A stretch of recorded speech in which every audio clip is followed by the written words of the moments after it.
1879, New Mexico Territory. Wind scraped dry grass across the floorboards as Mercy Calder knelt beside the cradle, untouched. Her fingers brushed the faint indent where her baby used to sleep, while outside men hammered a survey stake into her land, laughing like it already belonged to them. The sun hadn't fully risen, but the land grabbers moved like vipers, fast and certain. Mercy didn't flinch. She just stared at the cradle one last time and whispered, "You'll know your mama came for you." It had started with drought. The river had turned to dust, and the cattle were bones with skin. The townsfolk were starving, desperate, and Ezra, Pike, wealthy cattle baron in a black frock coat and silver-tipped boots, offered a deal. Water rights, seed, even a new well. All he wanted was Mercy's land and ... the child. "Young," he said, "you'll have more." But the truth was crueler. Pike's barren wife wanted a daughter, and Mercy, alone and vulnerable, was a target. She'd blacked out the moment the ink dried on the deed, Abigail swaddled in white lace and carried away. Now Mercy wore her grief like armor. A widow at 29, with her husband buried in Texas mud and her baby sold like cattle. Her dress was torn at the hem, stained with ash and prairie dust. Her late husband's Sharp's rifle hung across her back, worn from battles both legal and not. Around her neck, swinging with each breath, hung a wedding ring looped through twine. She still wore it, but not out of love. Out of memory, out of fury. Her face bore the son's punishment. Her eyes no longer asked for mercy, they promised. None. She reached into her saddlebag and drew out a cloth pouch. Inside were 6 brass cartridge shells, their surfaces scratched and dulled by time. One by one, she held them up to the pale light and read the tiny etchings she'd carved with a needle, a bagel's name, over and over. A prayer, a promise, a reminder. She clutched them tightly in her calloused hand, the edges digging into. Her palm, her voice, hoarse and cracked, rose like smoke. "God forgive me if I don't stop." And then softer, "But I won't stop." Somewhere on the ridge above, a figure stood against the sky tall, motionless, wrapped in buckskin and silence. 2 moons. A scout from the Chiricahua, known to the army and feared by the miners. He didn't move, just watched. No gesture of peace, no threat. Mercy saw him from the corner of her eye and didn't flinch. He'd been shadowing her since the crossroads at Hollow Creek, neither helping nor hindering. Like a hawk, circling its decision. She rose from the cradle slowly, knees aching from hours spent on wood and memory. Behind her, smoke curled from the chimney inside the hearth. The fire had already reached the walls. The cabin, her husband's first gift to her, was burning. Mercy had lit the lamp herself and kicked it into the hay pile. Let the greedy bastards inherit ash, let no man stake what they hadn't bled for. She didn't look back, didn't mourn. The house had become a tomb long ago. She secured her rifle, mounted her flea-bitten mare, and turned her face east toward Pike's estate, toward San Gabriel Crossing, toward Abigail.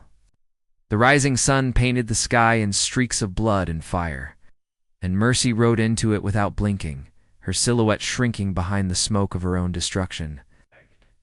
A plan. It was a path. She was already halfway down it. Heat shimmered above Pina Blanca Flats, turning the horizon to liquid silver. Mercy rode hard until the wind shifted with a low, predatory growl. Sand lifted in spinning curtains that swallowed sunlight, scouring cheeks and ripping at her kerchief. When the mare stumbled, Mercy slid from the saddle, tugged the horse into a shallow arroyo, and pressed herself against the cool clay wall. Grit pricked her eyes. Breathing felt like inhaling powdered glass. She draped the blanket over the animal's head, palms on its trembling neck, whispering steady nonsense. Minutes stretched, then the storm roared past, leaving a silence so loud it rang inside her skull. Her lungs tasted blood-warm iron, but she counted fingers, toes, ammunition, all there. Survival for now. Night followed, thick and starless. Exhausted, she picketed the mare under a leaning cottonwood and laid her bedroll in sparse grass. Crickets rasped, half drowned by the horse's slow breaths. Dry, rattle-like beans in a tin cut the dark. She rolled, sighted the shimmer. of scales inches from the mare's hoof, one fluid move, rifle butt down, crack of bone and hiss. The serpent's head stilled, or she exhaled. She buried the remains away from camp, knowing even small mistakes were fatal out here. The horse shifted, but settled, trusting her violence. Daybreak smelled of dust and singed hair. Mercy mounted, but a shadow cat-shaped on the ridge sent the mare rearing. She crashed to the hardpan, breath punched clean away. Hooves slashed above, then a low chant in Comanche threaded the air like calm water. Two Moons stepped from nowhere. Feathers at his braid roots, palm on the mare's muzzle. The animal quieted, sides heaving. Mercy rose, bruised but steady, meeting the scout's eyes. He said nothing, offered no hand, merely nodded once before melting back into the chaparral, leaving her to brush dirt from a rifle and wonder if angels carried knives. That evening, lanterns winked along the trail, 3 riders, Pike's brand on their dusters. Mercy killed the campfire, dragged her rifle to a stone outcrop. Voices drifted. Boss wants the woman alive. Gunmetal glinted. Thunder crack lantern. Glass burst, plunging the men into sudden dark. A second shot felled the lead rider. Panic scattered the others. Mercy used the chaos, firing low to lame a horse and topple its rider. One fled. Silence swallowed his curses. When she searched for her unseen helper, only muzzle smoke lingered. 2 Moons emerged then, tossing her the spent shell. She offered half her cartridges, lining them wordless on a flat rock. He took 2, pushed the rest back, and vanished like mist. Yet something unspoken tethered them, a shared enemy, perhaps, or shared loneliness. Later they met again beside a mesquite that crackled with small flames. No common tongue bridged them, so they spoke in scars. Mercy rolled up her sleeve. Pink rope of bullet burned near her shoulder. Gettysburg. 2 Moons tapped the puckered mark on his ribs, then drew a coal circle in dust, soldiers surrounding a tipi. Mercy scratched an X through the ring, swept it. Kleena vowed to break the pattern. He traced a small spiral beside hers, meaning unclear, but she felt its weight. Dawn painted her face pale gold, while exhaustion settled like frost. 2 Moons slept cross-legged, chin on chest, but Mercy's eyes refused surrender. She fingered the cartridges etched with Abigail's name, throat tight. In her mind, a future voiceholder, rasped by years, rose. One day I'll tell you. How the desert tested me. How each step toward vengeance felt like losing another inch of the girl your father loved. A tear slipped, leaving a clean track through the dust. She wondered if killing Pike would fill the empty cradle, or make it echo louder. Yet another dawn burned on the horizon, and the rifle warmed beneath her hand like a living thing. Waiting for the answer she was still too hollow to give. The clapboard gates of San Gabriel Crossing opened like painted jaws, swallowing Mercy and 2 Moons into a fever dream of prosperity. Whitewashed facades glittered beneath fresh panes of imported glass, and gas lamps already hissed though the sun still rode high. Piano music spilled from the Grand Hotel, while ladies in satin parasols admired window displays of Paris lace.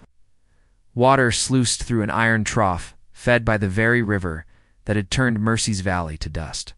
She tasted copper on her tongue, wealth built on someone else's drought. On her empty cradle yet she kept her gaze forward, hat brim low. Rifle wrapped in saddlecloth as if it were nothing more than a bedroll. She dismounted at the Silver Spur Saloon, tying the mare where freight wagons blocked most of the street.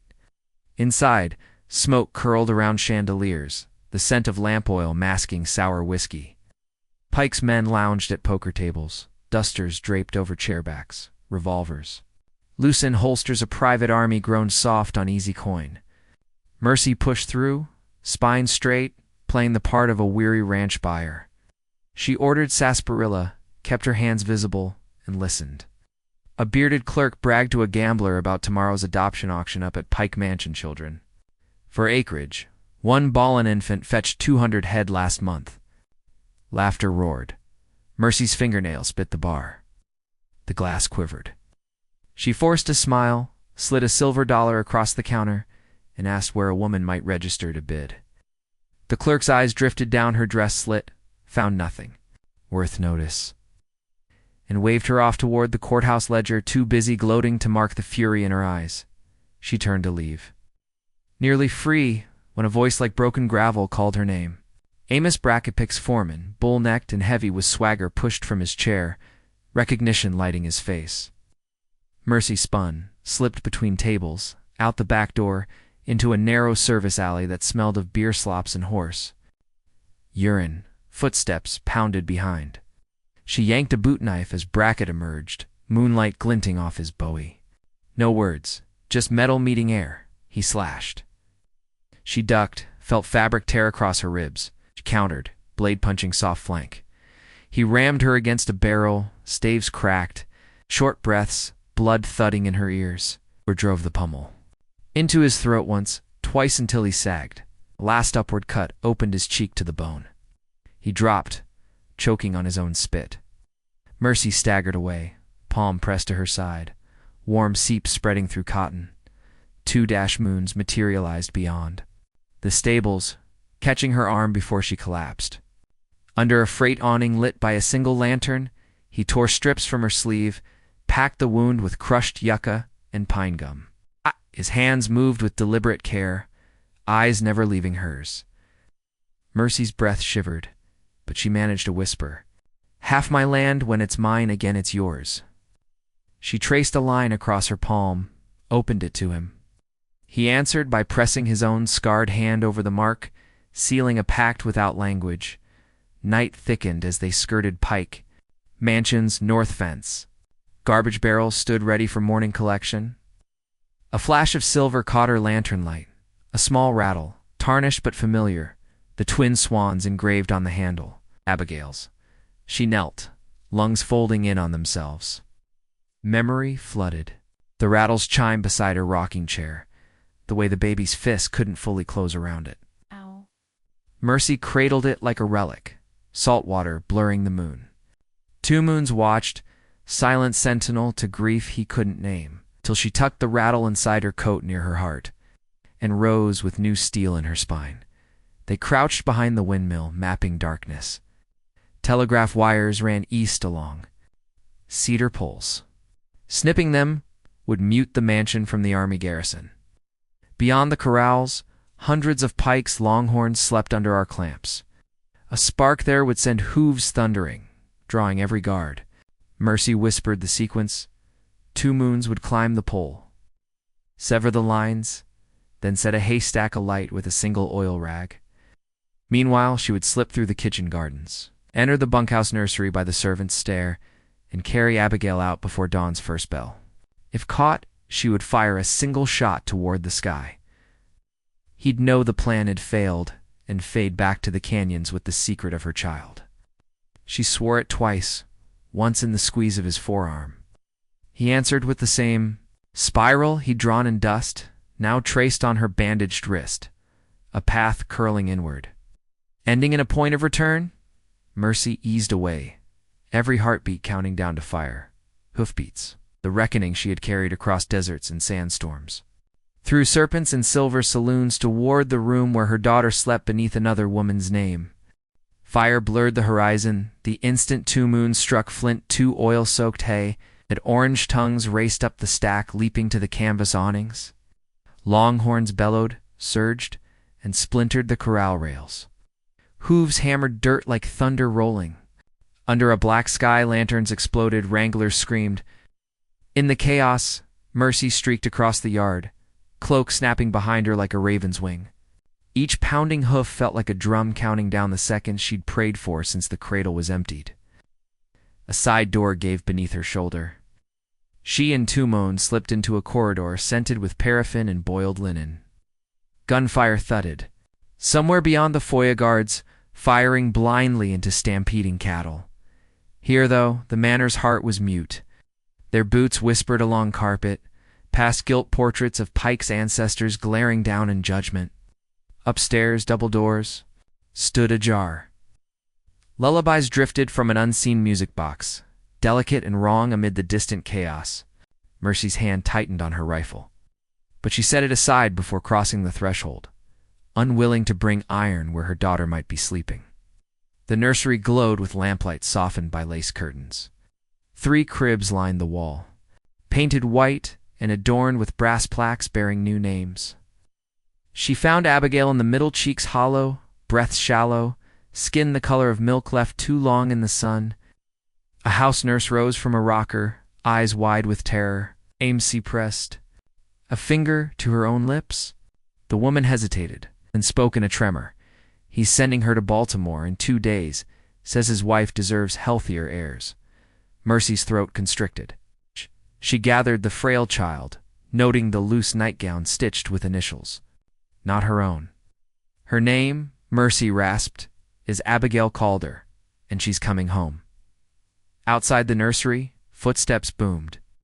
Ezra Pike appeared at the far end of the gallery, revolver gleaming. "You think a ragged widow can steal what's mine?" he snarled. Mercy stepped onto the balcony that overlooked the burning paddocks, cradling Abby against her heartbeat. Pike advanced. 2 moons materialized behind a pillar, not yet revealed. Mercy met Pike's gun barrel with a calm born of exhaustion. "Take me," she said, voice steady. "Let her go." Pike smiled the way vipers bare fangs. "I'll reclaim the child after. I hang her mother for arson." His finger tightened. On the trigger. A shadow flashed.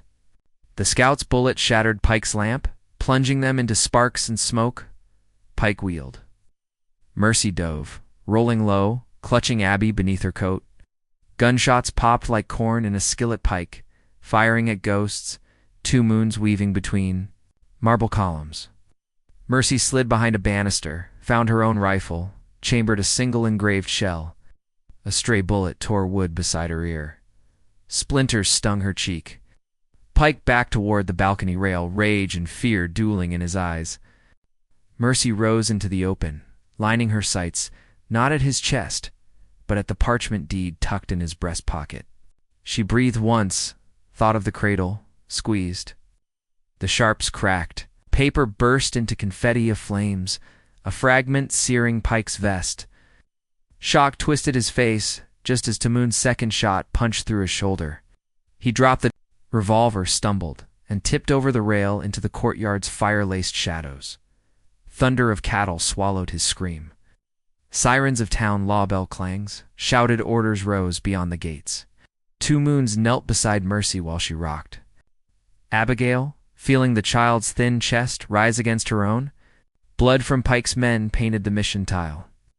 And Mercy knew the law would climb these stairs with warrants and chains, justice for buildings, never for stolen babies.